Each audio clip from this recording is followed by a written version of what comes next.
yang sekarang punya penghasilan, tolong jangan dijadiin sepatu semua, jangan dijadiin untuk makan-makan, jalan-jalan terus. Ini benar ya, dengerin. Cara kita menghabiskan uang itu akan menentukan kelas sosial kita dan bahkan menentukan masa depan kita. Ya, sekali lagi hati-hati ya.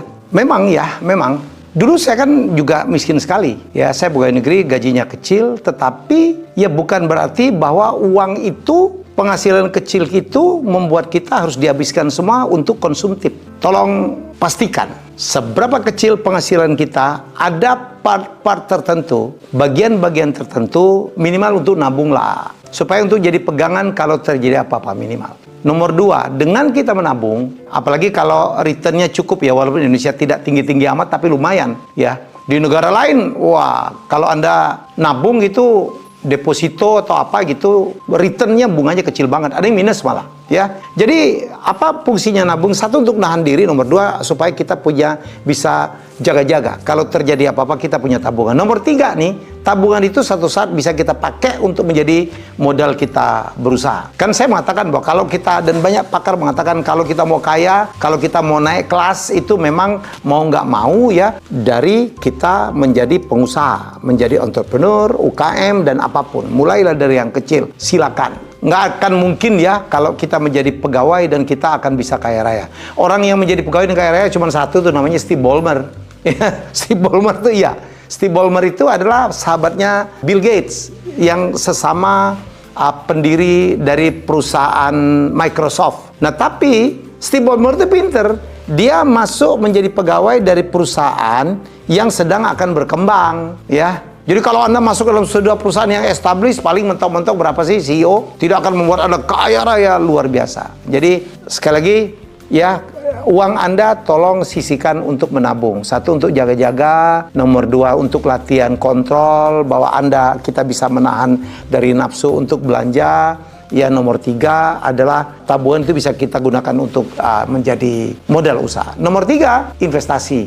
Apa bedanya nabung dengan investasi? Kalau nabung itu kan ketaker ya. Nabung itu kan ketaker. Kalau dapat 3% ya 3%. Potong pajak ya potong pajak. Tapi kalau investasi, Anda bisa mengalami lompatan-lompatan yang luar biasa ya. Saya pernah beli tanah di Belitung di bawah 50.000, sekarang harganya sudah 500.000 kali. Saya pernah beli tanah di Palembang, harganya di bawah 1 juta, sekarang mungkin sudah 7 juta dalam nggak sampai 10 tahun. Ya, investasi mana yang bisa begitu? Ya, investasi di properti itu akan bisa mengalami lompatan-lompatan seperti itu. Atau investasi di saham, seperti yang dilakukan oleh Warren Buffett. Ya, dia beli saham-saham yang dia percaya bisa naik. Dia beli Coca-Cola gitu, saham Coca-Cola. Dulu kan mungkin dikatain orang ya, tapi sekarang, wih, kekayaan dia setiap tahun mungkin dapat 0,5 triliun hanya dari Coca-Cola doang. Lebih kali, gila gitu. Jadi penghasilan Warren Buffett itu lebih tinggi dari penghasilan CEO-nya setiap tahun.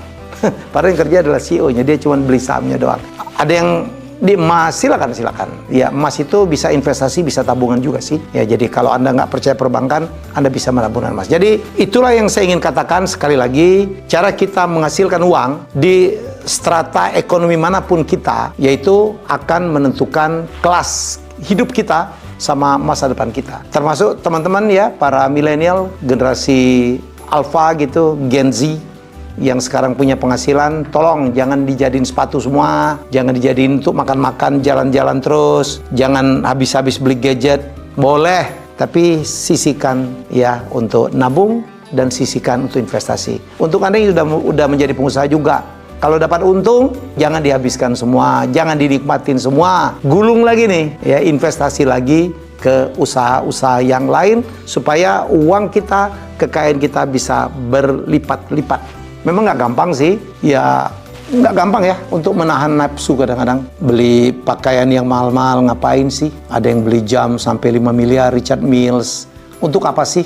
Untuk gaya sih bolehlah sekali-sekali. Tapi ada orang demikian banyak. Kadang-kadang ada orang yang dendam dengan kemiskinan masa lalu ya. Kadang-kadang ada orang cuman kepengen pamer aja, kepengen supaya dianggap. Kalau Anda udah dianggap di satu kelas ya sudah. Beli mobil ya kadang-kadang terlalu maksa juga ya. Ada yang sampai minjem ya, kreditnya nggak kepake, ditarik orang dan sebagainya.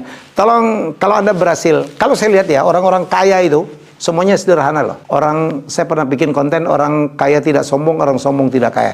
Saya ketemu konglomerat banyak sekali yang pakaiannya murah banget, seadanya. Ya, kemudian sepatunya bukan yang branded, yang gila-gilaan, mobilnya juga ya standar-standar aja lah. Nggak harus mobil sport yang harganya di atas 10 miliar. Jadi menurut saya, mari kita belajar dari situ. Jadi kalaupun Anda mendapatkan penghasilan, tolong cara Anda belanja, cara Anda belanjakan itu akan menentukan masa depan Anda. Menurut saya, kalau Anda dapat penghasilan, penuhilah dulu kebutuhan basic. Punya rumah yang sepantasnya sesuai dengan kelas kita. Punya mobil yang sepantasnya sesuai dengan kelas kita. Makan sepantasnya, ya. Pakaian sepantasnya, nggak harus yang gila-gilaan gitu. Dan sisihkan untuk nabung. Dan nomor 3, sisihkan juga untuk investasi. Ya, cara investasi banyak sekali pelajarannya. Ya, itu yang bisa saya sharing dan semoga ini bermanfaat dan saya juga belajar banyak ya. Saya belajar banyak dari ilmu ini. Ya, dulu saya malah hemat banget. Ya, makannya apa gitu. Kadang-kadang makan terlalu mahal jadi sayang gitu. Sampai Anti Luande, kakak saya, tante mengatakan, kamu jangan terlalu menyiksa dirimu sendiri.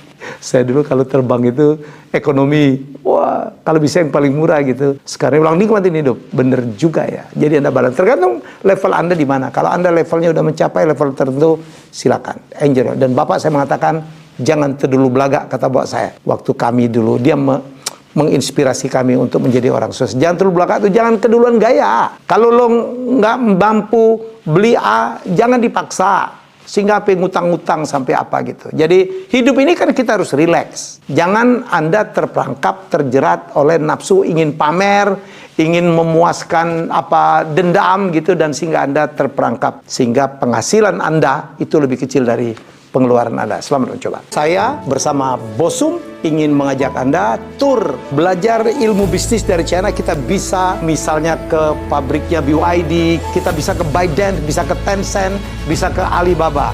Itu tergantung dari permintaan. Ayo, yang mau ikut, tempat sangat terbatas. Silakan klik link di bio atau DM langsung ke akun TikTok untuk mendaftar.